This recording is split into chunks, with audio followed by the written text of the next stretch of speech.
अगर भारत के इतिहास को एक किताब के रूप में देखा जाए तो मुगल्स उस किताब के वो चैप्टर्स हैं जो गोल्डन इंक से लिखे गए हैं।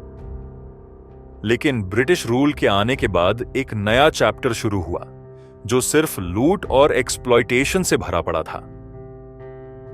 मुगल्स के आने से पहले इंडिया एक फ्रैगमेंटेड लैंड था जिसमें छोटी छोटी रियासतें थीं जो आपस में लड़ाई करती रहती थीं।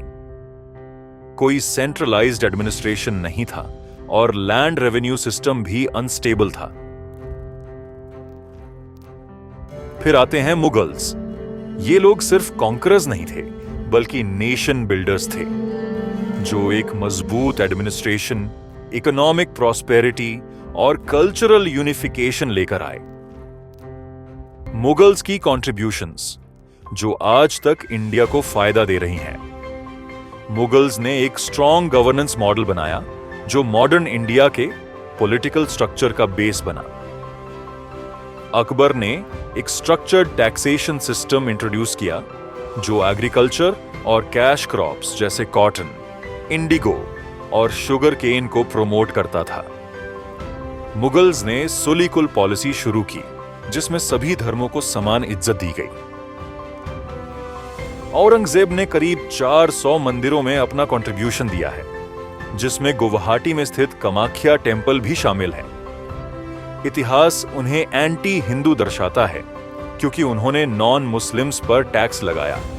लेकिन इस बात का जिक्र इतिहास नहीं करता है कि मुसलमानों को ज़कात देनी होती थी, इसीलिए उन्होंने नॉन मुस्लिम्स पर टैक्स लगाया जिससे सोशल इक्वालिटी बने रहे और सभी की ओर से बराबर सोशल कंट्रीब्यूशन हो।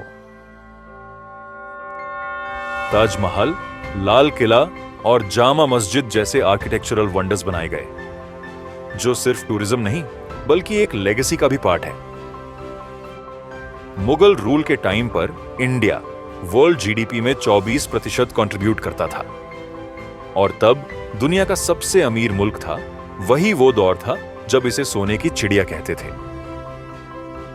मुगलों के आने से पहले भारत कई टुकड़ों में बटा हुआ था, लेकिन मुगल्स ने उसे यूनाइट किया और एक मेगा शेप दिया जिसे देखकर ब्रिटिश भारत आए थे। अब हम आते हैं ब्रिटिश के जमाने पर। मुगल्स वेल्थ को इंडिया में री इन्वेस्ट करते थे, वहीं ब्रिटिश ने वेल्थ को यूके भेजना शुरू कर दिया। ब्रिटिश लूट का estimate more than $64 trillion. British railways introduce करने का असली मकसद सिर्फ रॉ मटेरियल्स यूके भेजना, इंडियंस के फायदे के लिए नहीं।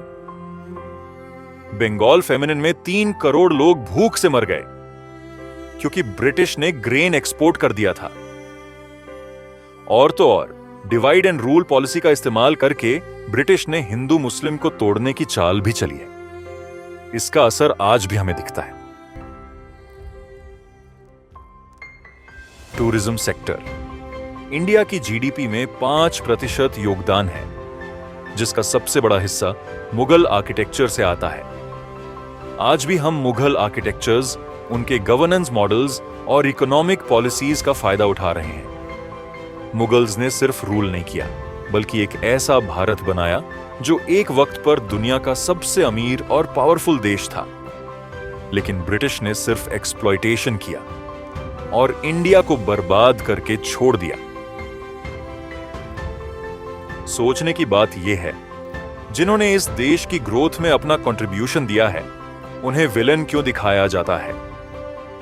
इतिहास को सही जानने से पता चलता है कि मुगल्स ने शासन प्यार से ही चलाया था, क्योंकि अगर उन्होंने तलवार की नोक पर शासन चलाया होता तो आज भारत में मुसलमान 20% से काफी ज्यादा होते।